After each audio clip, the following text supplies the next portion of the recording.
বিসমিল্লাহির রহমানির রহিম। আসসালামু আলাইকুম। সম্মানিত সুধী ও ভিউয়ার্স, আজ বিএনপির ৪৬তম প্রতিষ্ঠাবার্ষিকী। আমি গভীর শ্রদ্ধার সঙ্গে স্মরণ করছি দলের প্রতিষ্ঠাতা শহীদ প্রেসিডেন্ট জিয়াউর রহমানকে, যিনি এই দলকে গড়ে তুলেছিলেন।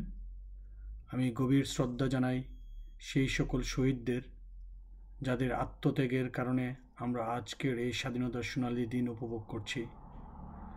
আমি কৃতজ্ঞতা জানাই দেশনেত্রী বেগম খালেদা জিয়াকে, যিনি ৩বারের সফল প্রধানমন্ত্রী হিসাবে দেশের জন্য নিবেদিতভাবে কাজ করেছেন এবং আজও দলের শক্তি ও সাহস হিসাবে আছেন।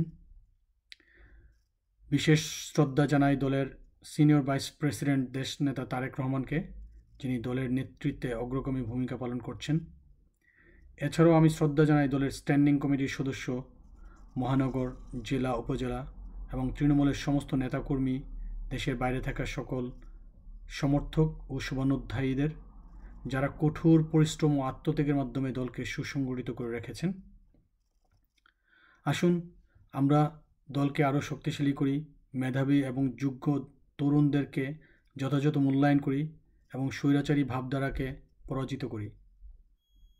এ বিষয়ে বিস্তারিত জানার জন্য আমার ফেসবুক পেজ এবং ইউটিউব চ্যানেলে যুক্ত থাকুন। ফেসবুক এবং ইউটিউব চ্যানেলের লিংক নিচে আপনাদের জন্য দেয়া আছে।